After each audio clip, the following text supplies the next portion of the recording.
Good morning silent family members.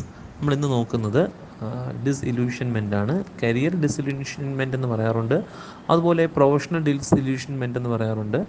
Actually ഇവിടെ നമ്മൾ ആ കൺസ്ട്രക്റ്റ് നമ്മൾ പ്രിയോറിറ്റി കൊടുക്കേണ്ടത് ഡിസ്ഇല്യൂഷൻമെൻ്റ് എന്ന് പറയുന്നതിനെയാണ്. നമുക്കത് കരിയറിനോട് ചേർത്ത് പറയാം, പ്രൊഫഷണലിസത്തോടൊക്കെ ചേർത്ത് പറയാം.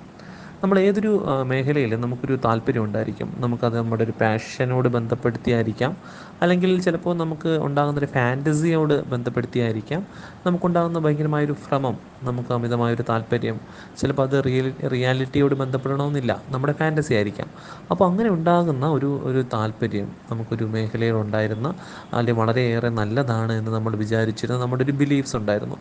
ആ ബിലീഫ്സ് നമുക്ക് ആ മേഖലയുമായി ബന്ധപ്പെട്ട ചില പ്രവർത്തനങ്ങൾ കൊണ്ടോ, അല്ലെങ്കിൽ അതുമായിട്ട് നമ്മളതിൽ വർക്ക് ചെയ്യാൻ തുടങ്ങുമ്പോൾ ഉണ്ടാകുന്ന അനുഭവങ്ങളെ ബന്ധപ്പെടുത്തിയോ നമുക്കത് അങ്ങനെയല്ല, അതല്ല വേണ്ടത് എന്ന ധാരണകൾ നമുക്ക് മാറുന്നു. നമ്മുടെ ചില ബിലീഫുകളാകാം, ഫാൻറ്റസി ആയിട്ടുള്ള ബിലീഫുകളാകാം, അതായത് നമ്മുടെ വളരെ പാഷനായിട്ട് നമ്മൾ ചിന്തിച്ചിരുന്ന വളരെ ബിലീഫുകളാകാം.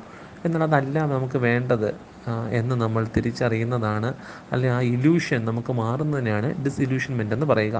ഇവിടെ നമ്മൾ കരിയർ ഡിസ്ഇല്യൂഷൻമെൻ്റ് എന്ന് പറയുമ്പോൾ നമ്മുടെ കരിയറിൽ നമുക്ക് ഇതാകണമെന്ന് ആഗ്രഹിച്ച് നമ്മൾ പ്രവർത്തിച്ച്, അല്ലെങ്കിൽ നമ്മൾ പ്ലാൻ ചെയ്ത് മുന്നോട്ട് പോയിക്കൊണ്ടിരുന്ന ഒരു കാര്യത്തെ, അല്ലെങ്കിൽ നമ്മൾ ഐഡിയലിസ്റ്റിക് ആയിട്ട് നമ്മൾ ഫാൻറ്റസി ആയിട്ട് നമ്മൾ ഡ്രീമായിട്ട് കൊണ്ട് നടന്നൊരു കാര്യത്തെ നമ്മൾ ആ മേഖലയുമായിട്ട് ബന്ധപ്പെട്ട ചില കാര്യങ്ങൾ ചെയ്തത് കൊണ്ടോ, അല്ലെങ്കിൽ തിരിച്ചറിഞ്ഞത് കൊണ്ടോ അത് വേണ്ട എന്ന് മനസ്സിലാക്കുന്ന ബോധത്തോടു കൂടി, അല്ലെങ്കിൽ അത്തരം ഒരു തീരുമാനത്തോടു കൂടി നമ്മൾ ആ കരിയറിലെ ഗോളിൽ നിന്നുമൊക്കെ മാറുന്നു, അല്ലെങ്കിൽ നമ്മൾ പ്രവർത്തിച്ചുകൊണ്ടിരിക്കുന്ന കരിയർ മേഖലയിൽ നിന്ന് തന്നെ, അപ്പോൾ ആ കരിയർ പാത്വേയിൽ നിന്ന് തന്നെ ഒരു ചേഞ്ച് ഉണ്ടാക്കി നമ്മൾ മാറുന്ന ഒരു സ്റ്റേജസിനെയാണ് നമുക്ക് കരിയർ ഡിസ്ഇല്യൂഷൻമെൻ്റ് എന്ന് പറയുക.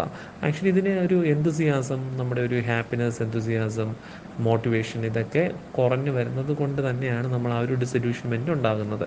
ആ മേഖലയുമായി ബന്ധപ്പെട്ട് നമുക്കുണ്ടായിരുന്ന, അല്ലെങ്കിൽ നമുക്കുണ്ടായിരുന്നൊരു പാഷൻ, ഒരു ഭ്രമം, ഇല്യൂഷൻ, അത് നമ്മൾ ചില കാരണങ്ങൾ കൊണ്ട്, അനുഭവങ്ങൾ കൊണ്ട് നമ്മൾ മാറ്റുന്നതിനെയാണ് കരിയർ ഡിസ്ഇല്യൂഷൻമെൻ്റ് എന്ന് പറയുക. ഇതുകൊണ്ട് നമ്മൾ ആ നമ്മളുടെ ആ കരിയർ അല്ല എനിക്ക് വേണ്ടത് തീരുമാനങ്ങൾ എടുക്കുന്നതും ഇതുകൊണ്ടാണ്. അതുപോലെ തന്നെ പുതിയ കരിയർ മേഖലയിലോട്ട് തപ്പിപ്പോകുന്നതും ഈ ഒരു കാര്യങ്ങളൊക്കെ കൊണ്ട് തന്നെ ഉണ്ടാകുന്ന റിസൾട്ടുകളാണ്. അതിന് നമുക്ക് കരിയർ ഡിസ്ഇല്യൂഷൻമെൻ്റ് എന്ന് പറയാം.